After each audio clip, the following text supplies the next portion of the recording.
Thank you. Let us get started.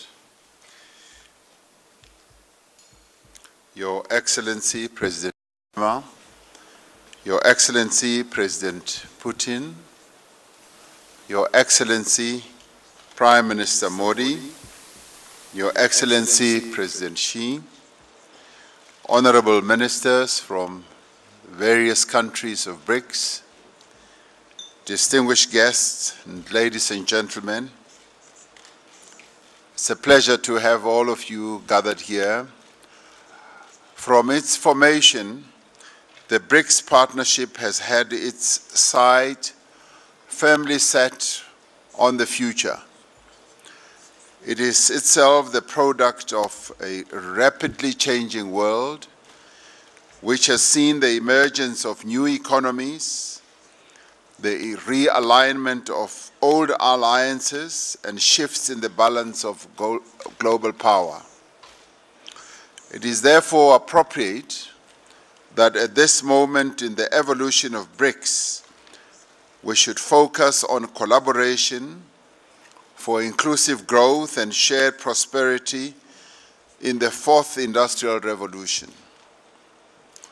Quantum leaps in technology and innovation present enormous opportunities for growth, for development, and indeed for human progress. This surge in innovation has the potential to dramatically improve the productivity and to place entire countries on a new trajectory of growth and prosperity. It has the potential to solve many of the social problems we face by better equipping us to combat disease, hunger, and environmental degradation. However, unless it is approached in a collaborative manner, underpinned by a developmental agenda, rapid technological change could merely serve to entrench existing disparities within and between countries. It could also create new fault lines in our society. This places, therefore, a huge and great responsibility on all of us. Through our collective effort, by working together, I'm certain that we will be able to confront the challenges and seize the opportunities that this new age of development also presents us. We proceed from the understanding that this is not simply a digital revolution, but a fundamental shift in the way that people live, in the way they work, and in the way that they relate to each other. It is a phenomenon that cuts across all industries and all technologies. There is no area of economic activity that is immune and untouched by technological disruption. According to Professor Klaus Schwab of the World Economic Forum, the fourth industrial revolution is characterized by a fusion of technologies that is blurring the lines between the physical, digital, and biological spheres. This means, therefore, that our response needs to be comprehensive and integrated. As BRICS countries, we should not become mere adopters or observers of new technologies. Rather, we need to combine our resources and expertise to become innovators and creators. We should not allow technology to shape our societies. We must instead ensure that the needs of our societies shape the technologies that we develop in our various countries. We must ensure that mastery of the fourth industrial revolution does not become the exclusive preserve of just a handful of countries. We must promote inclusivity, diversity, and cooperation. Excellencies, the technologies of the Fourth Industrial Revolution provide developing and emerging economies with the opportunity to leapfrog the technologies of the preceding revolutions. The rapid adoption of mobile telecommunications in Africa and other parts of the developing world, for example, demonstrates how innovation can ignite sudden bursts of development. It demonstrates that, properly harnessed, new technologies can ensure more efficient processes and more reliable systems of service delivery. They can expand economic participation by ensuring that knowledge and information is more broadly disseminated across the population. To succeed, however, we need to equip our people with the necessary skills to thrive in such a society and in such an economy. The World Economic Forum predicts that the three most important skills for an employee or a worker by 2020 will be complex solving problems, critical thinking, and creativity. Without adequate training, only a few emerging countries will possess these skills in sufficient numbers, while others will see their prospects stifled by automation. There is a new need to develop more agile and applied education models. Whilst this must start even before a child enters school and continue right through to our universities and colleges, there is an urgent need in developing and emerging economies to reskill a significant portion of the current workforce. Governments should formulate and institute policies that are supportive of these processes. Such policies should provide a favorable environment for foreign investment. Such investment improves the supply of relevant skills and expands capacity for research. Equally important are policies that support and stimulate local industries. It is against this backdrop that BRICS Ministers of Industry resolved to establish the BRICS Partnership on the New Industrial Revolution. It aims to translate the vision of the second decade of BRICS cooperation into a reality through deepened cooperation. Under the partnership and in support of the manufacturing sector, a new Industrial Revolution Advisory Group comprised of policymakers and experts from all BRICS countries will be established. As the BRICS Forum, we can neither ignore nor take for granted the realities of the Fourth Industrial Revolution. As we enter the second golden decade of BRICS, we need to look to the future and place ourselves at the forefront of the extraordinary changes that are taking place. In conclusion, our officials must engage in robust discussions to develop concrete and effective actions. As a bloc, we should use this opportunity to ensure that we fully appreciate and exploit the opportunities presented by this wondrous new age of technology in building a brighter shared future for humanity. I thank you all, and I'm now going to invite the other leaders to make their own statements, and I would like to invite His Excellency, President Xi Jinping, to deliver his statement. Thank you.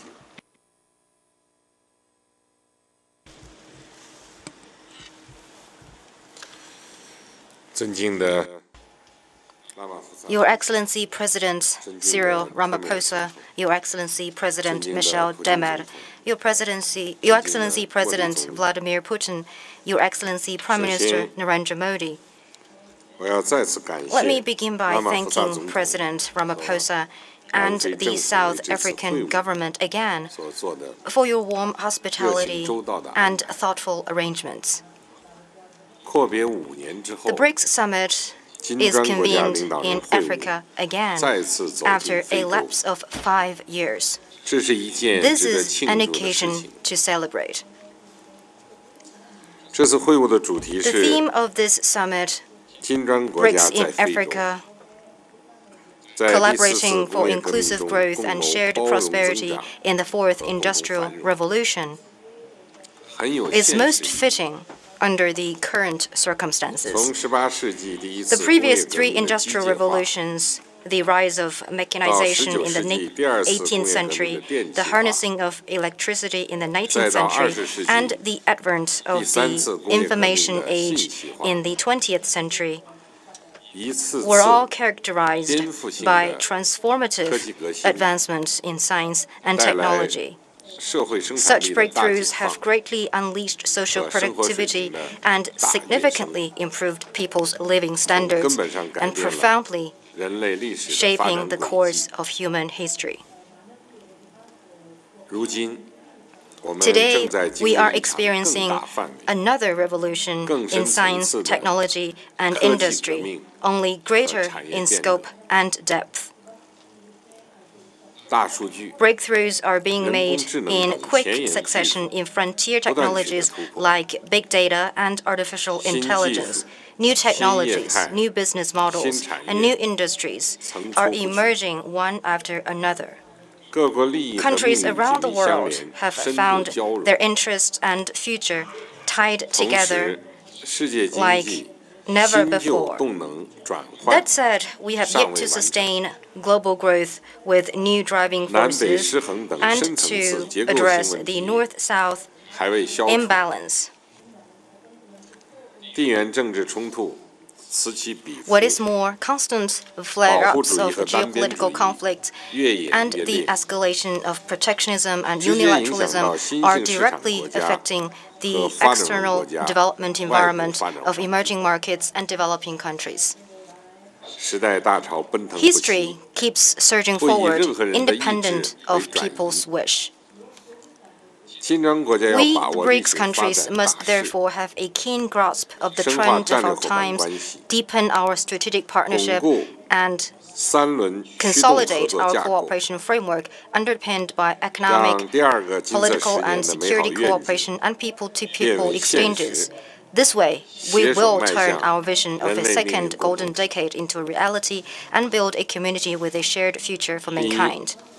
First, we must unlock the enormous potential for our economic cooperation.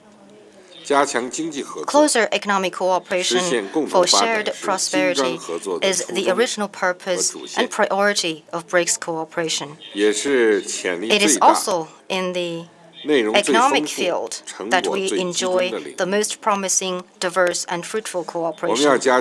We need to step up trade, investment, economic, financial, and connectivity cooperation to make this pie still bigger.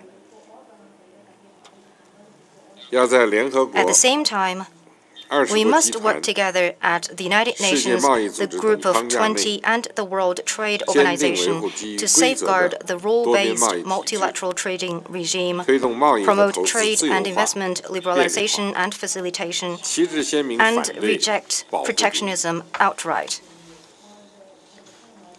It is important that we continue to pursue innovation-driven development and build a partnership on new industrial revolution to strengthen coordination on macroeconomic policies, find more complementarities in our development strategies, and reinforce each other's efforts in renewing economic driving forces and upgrading economic structure. In this context, China will host 17 human resources development programs Experts from our 5 countries will be invited to draw up a blueprint for our cooperation in the new industrial revolution. We'll host 10 human resources development programs.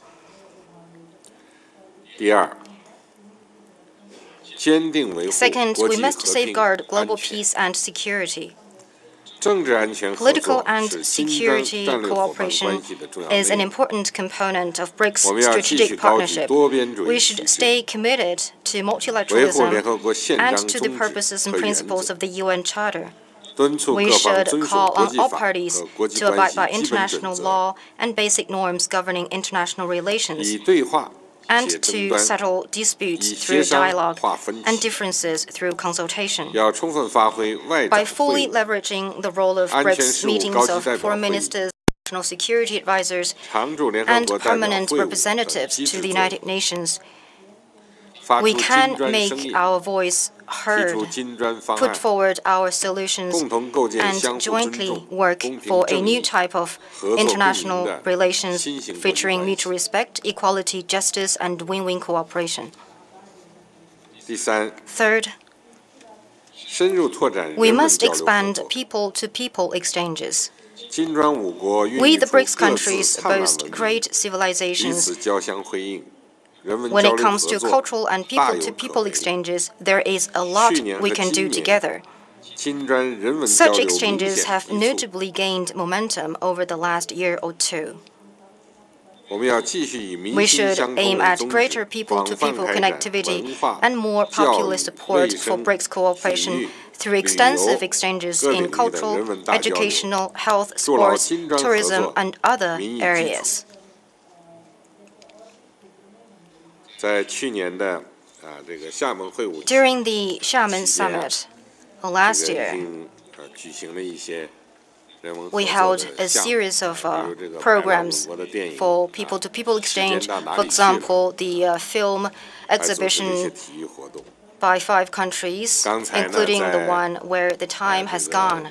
And we also organized other sport activities.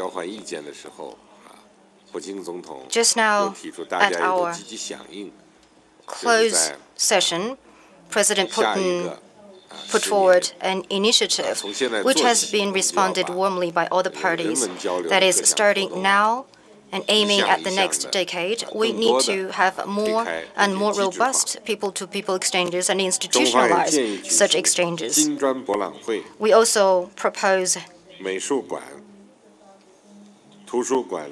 joint touring exhibitions by the BRICS alliances of museums, art museums, national galleries, and libraries, and closer cooperation in cultural, creative, and tourism industries, and at the subnational level. We can spread the story far and wide to further enhance the mutual understanding and the traditional friendship among our people. Fourth, we must build a network of closer partnerships. Since the inception of the BRICS mechanism, openness and inclusiveness have remained our abiding commitment.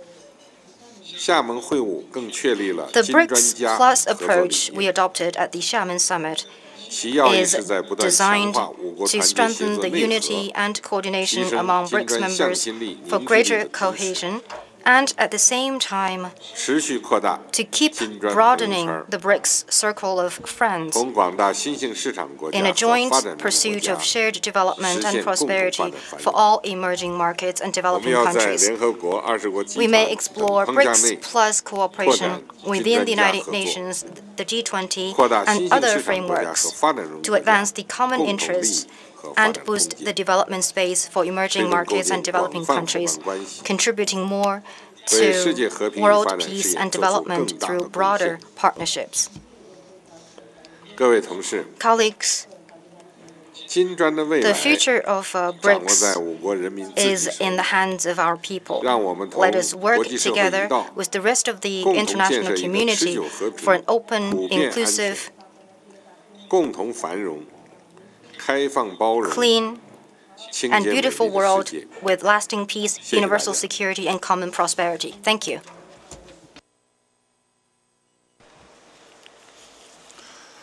Thank you, President Xi Jinping. It is now my honor and pleasure to request His Excellency President Michel Temer from Brazil to deliver his statement.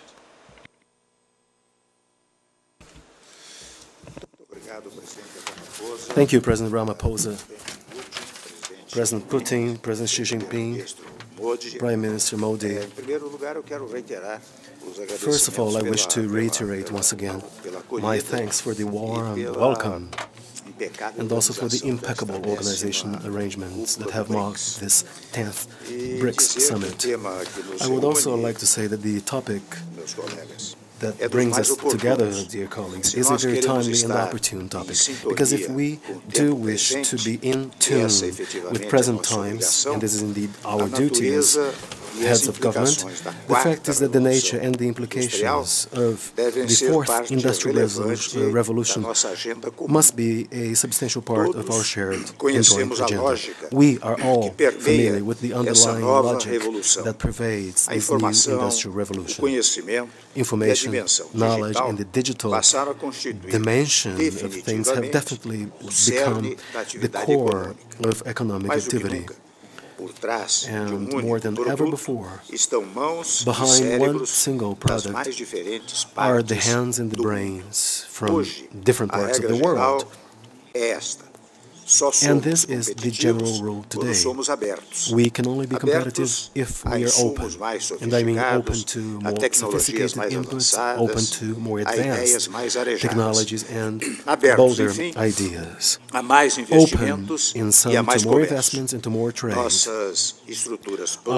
production structures as currently in place are currently being totally redesigned. Every society, of course, is currently going through this process in its own manner and fashion, prompted by its own internal dynamics. Each society has, of course, sought out their pathway in this regard. The fact is, nevertheless, that the transformations currently underway have deeply changed international economic relations and have had a direct impact on the everyday life of our workers, business community, consumers, universities, and governments. BRICS, given the weight of our companies in the global flows of trade and capitals, is a special forum for us to examine how far this revolution has been achieved. The key point here is for us to remain continuously up to date in view of a reality that is constantly changing out there. In this regard, of course, human resources are a decisive factor. Professionals, entrepreneurs, researchers, students, public policy developers, we must all be ready and prepared for an increasingly speedy and more flexible world, a world where a country's biggest asset is its citizens' ability to assimilate knowledge and coordinate knowledge in a relevant, swift, and creative manner. With the advent of the fourth industrial revolution, it is precisely that ability that will bring about competitive advantages in science, technology, and innovation. It is precisely that ability that will yield sustained growth and high-quality jobs. Our first response in Brazil to these challenges has been about investments in education, technical and academic training for professional development. Hence, our commitment in Brazil to enhance education at its different levels. One of the main reforms undertaken by my administration was precisely the secondary education reform. Instead of the rigid and outdated curricula and syllabuses of the past, we have introduced a new model that prioritizes student autonomy. Students today are able to learn more and better. Just as important, students today enjoy more conducive conditions to discover and develop their professional call. The purpose here is to enable our young people, and through our young people, of course, by extension enable our country to successfully engage in an increasingly constructive relationship with the changing world out there. Yet another response has been about more integration. Together with our Mercosur member countries and partners, we have recovered and restored the idea of a free market, which had motivated the bloc from its very origin. Again, we are working to eliminate barriers instead of erecting barriers. And we have either resumed or opened up new economic and commercial negotiation fronts with countries, for example, such as those of the Pacific Alliance, with which we have just recently signed a joint declaration. New work fronts have been tapped into with countries such as South Korea, Singapore, Canada, and the EFTA, the European Free Trade Organization, plus Morocco and Tunisia. We have never been so close to successfully completing the bi-regional Mercosur-European Union agreement. Of course, we have been looking for greater openness and, as a result, the permanent upgrading and updating of our economy. Yet again, another response to the challenges we face has been about disseminating digital technology. In this regard, we have in place policies mainly geared towards very small, and medium enterprises, which have contributed and currently account for almost 30% of the Brazilian GDP. Not by accident, the business environment for startup companies has flourished in Brazil. In this year alone, we have seen the emergence of 3 such companies that have thus far achieved market value of more than $1 billion. And much more has been done to better prepare Brazil in view of the ongoing 4th industrial revolution. We have accordingly developed a number of different programs that will position Brazil among those countries that most invest in innovation, particularly for the purpose of research and development.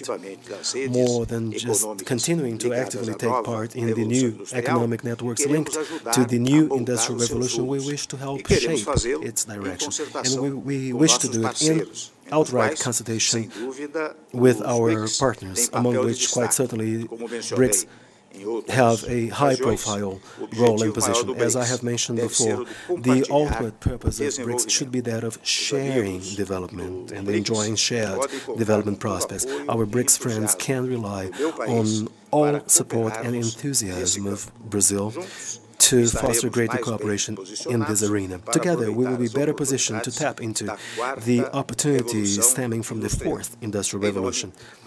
Of course, we will always be working to advocate the well-being of our populations and peoples. Thank you very much. Thank you, President. Obrigado, Sr. Presidente Temer. It is now my honor and pleasure to ask President Putin to make his statement. Thank you, Mr. President Ramaphosa, dear friends, President Xi Jinping, President Temer, Prime Minister Modi, dear colleagues. Recently, in a closed meeting, we have noted, and I'd like to start my remember this once again, remind us once again that these days we are celebrating together centennial anniversary of the outstanding statesman of the South African, Nelson Mandela. During his entire life, he has been upholding and protecting the principles of equality, openness, and fairness. I think that we have full right to state that Mr. Mandela's legacy is reflected in the activities of BRICS. These principles are the basis of the cooperation between the BRICS member states, and it has the character of the real strategic partnership. BRICS membership are reacting jointly to the threats and challenges of our peace and stability. We are cooperating in fighting terrorism, extremism, drug trafficking, trans-border organized crime. And BRICS has a unique play in the global economy. This is the largest market in the world, and the joint GDP is 42% of the global GDP and keeps growing, the 22.3%.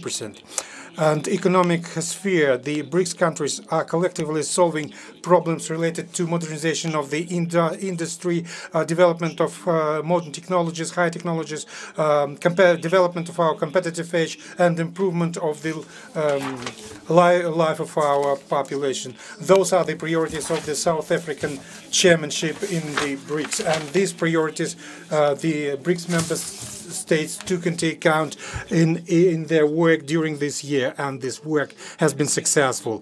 Here we are talking about the theme which has been proposed for a discussion at this meeting. The 4th industrial revolution, or the so-called digital revolution, affects the development of all countries of the world, and including BRICS member countries. The digitalization process covers almost all spheres of our life, creates new economic centers, reduces costs, and increase the productiveness and efficiency of labor. Our task is create comfortable environment in order to attract investments into the state-of-the-art economic sectors, to stimulate the creation of new technologies and their introduction into the economy. The digitalization is one of the priorities of the economic policy of my country, Russia. We've adopted a national technological initiative. It's a set of measures to guarantee the technological development of Russia till 2035. We've launched the Digital Economy of Russia program. We expect that this program will allow us to increase the labor productivity by 2024 by 30%, and new sectors of Russian economy will generate 10%, more than 10% of Russian GDP. In the environment of digital realities, it's very important to guarantee the safety and security of business and our citizens. We take necessary measures, legislative and other measures, in order to achieve the situation when the creation of safe and reliable internet environment go hand in hand with due guarantee of protection of personal data and private life in digital sphere. We hope that closer partnership of BRICS countries in the area of digital economy will allow us to get better qualitative and quantitative indicators of our cooperation. For Russia, consolidation of our trade and investment links with BRICS partners is of high priority. In 2017, the trade with our BRICS countries has grown 30%, which was more than 102 billion of dollars, and we are aiming at further developing this kind of partnership. We pay special attention to the direct contacts between our businessmen. I support new initiatives of Business Council of BRICS in the area of e-commerce, SMEs, and proposals to simplify administrative barriers in order to stimulate trade between our countries. We evaluate positively the activities of the Council for implementation of joint multilateral projects. This should go hand in hand with the activities of New Development Bank. Business should be involved in filling up credit portfolio of the bank. Recently, the operative activities of the New Development Bank has expanded notably. Board of Directors of the bank has approved 21 projects, and out of this number, 5 projects will be implemented in Russia with the budget of $5 billion. We support creation of regional branches of the bank. The negotiations are going now with Brazil. We hope that when these negotiations are over, we start to analyze the possibility to open national office in Russia. We evaluate positively the creation of the contingent reserves arrangement, which is a very important tool for operative financing of our banking sector, for collecting and processing statistical data of Brazil, Russia, India, China, and South Africa. In 2017, in Xiamen, the decision has been taken by us to create bond fund of national currencies of BRICS. It's very important for the development of financial and currency systems of our countries. A practical launch of this fund in 2019 corresponds to the BRICS interests. We are grateful to our BRICS partners for their support of Russian idea to create BRICS Energy Research Center. I'm sure that from the quality point of view of its reviews and forecasts, it will be able to compete as equal with leading world energy energy analytical agencies. I'd like to attract the attention to the Russian bid to organize World Expo 2025 in Yekaterinburg city. We do not compete here with cities from Brazil, India, China, or South Africa. Dear friends, we really count on your support.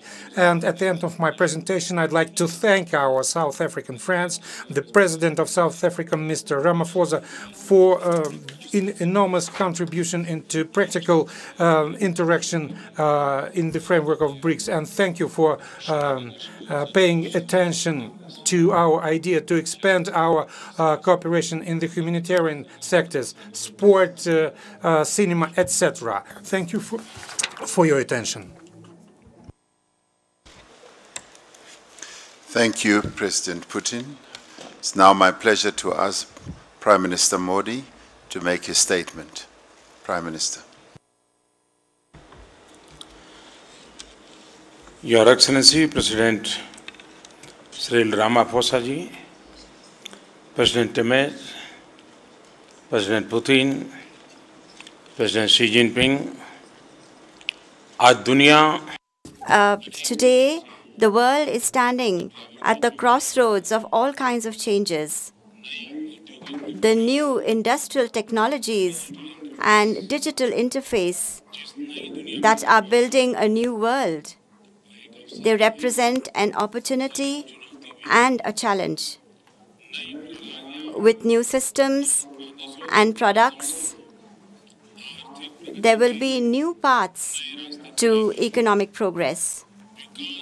It is always most important to put people and human values at the heart of development and progress. Therefore, it is very important for us to think seriously also about the consequences of the fourth industrial revolution taking place in the world of technology, as this will have far-reaching impacts on people and economies in countries like ours. One welcome consequence of Industry 4.0 will be closer contact. The world will be flatter. Those who can make the most of this will be able to make more progress.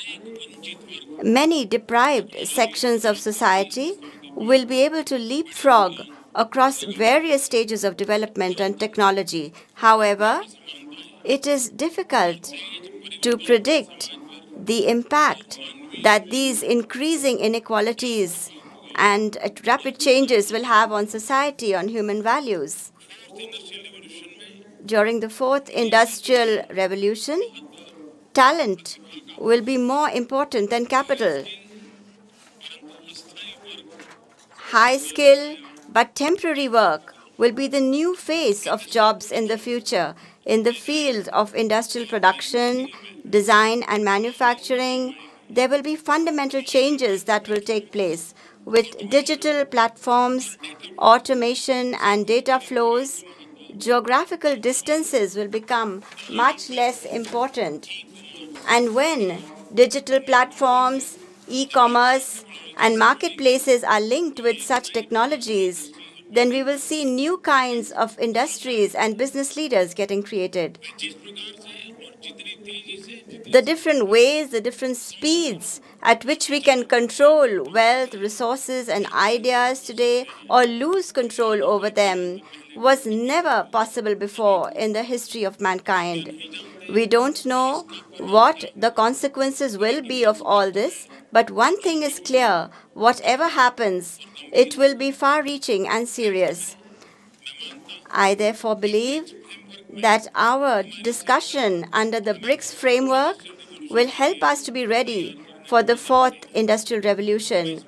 We need to discuss how, in the times we come, we can prepare ourselves totally for it. One important question that will arise will be about the kind of jobs and opportunities that will be available. As far as we can see, traditional manufacturing will continue to be a big source of jobs for our youth. On the other hand, it will be extremely necessary to bring about a change in the skills of our workers. We need to, therefore, make rapid changes in our policies and approach related to education and skill development. We will need to develop school curricula and university courses in such a way that they are able to prepare our youth for the future. We need to be alert and ensure that the very fast changes that are taking place in technology find themselves reflected at least the same pace in our educational courses. In India, our experience in this regard has been we've started the National Skill Development Mission. The objective of this mission is to provide relevant technical and vocational skills to our youth. Our government's focus is on ensuring that both men and women and people of all classes of society have access to affordable and quality technical, vocational, and higher education. Excellencies, appropriate use of new opportunities can make a job seeker become a job creator. At the same time, it is imperative to have a strong social security arrangement for the jobless. Portability of social security benefits will ensure mobility of skilled workers in this digital era. Excellencies, technological inventions can help in better service delivery, in raising productivity levels, and for better management of labor issues. In India, our experience in this regard has been very positive. Compliance with labor laws, social security, direct payment to beneficiaries for health insurance, and other various government schemes are examples of better delivery using technology. In today's times, technology is the biggest disruptor.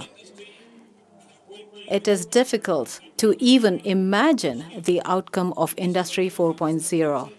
We will need to manage globalization and migration resulting from this disruption by better multilateral coordination and collaboration.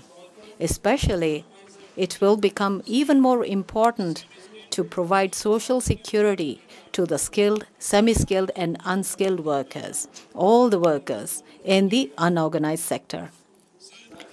We are all very well aware of the importance of uniting in our effort in dealing with the challenges of cybersecurity. Industry 4.0 will further increase these challenges and needs. India wants to work along with BRICS countries in the area of the fourth industrial revolution.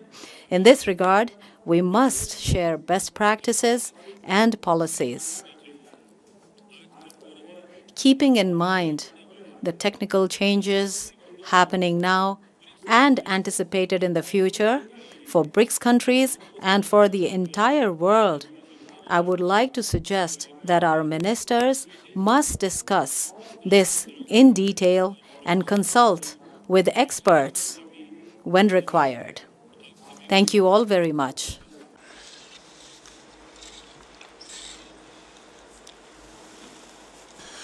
Thank you, Prime Minister Modi. We will now move to another segment, but I just want to reiterate something that we have heard.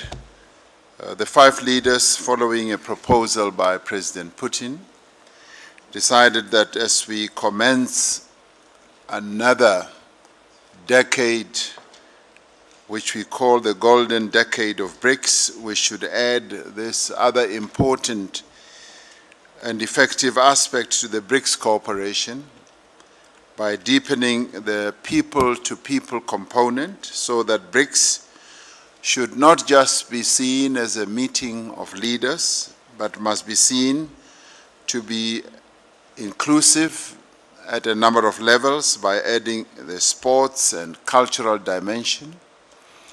We should have a BRICS sports process in a number of sporting codes, some of which some of our countries specialize in.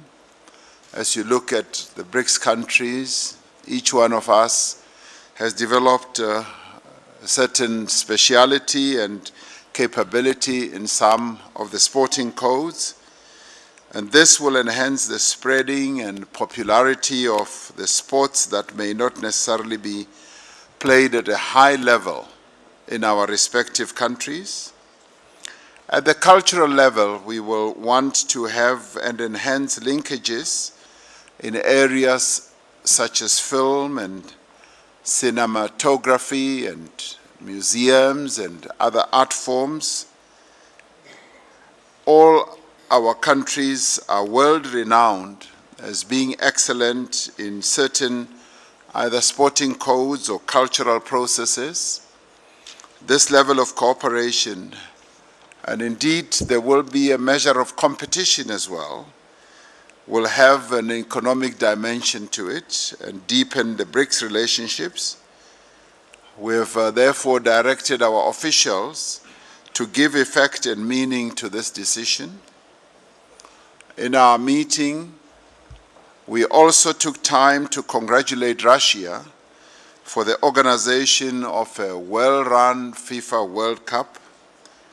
We also congratulated Russia, the Russian team, for their own performance, which was truly outstanding and lifted the spirits of many people because they truly outperformed themselves, and therefore we congratulated them.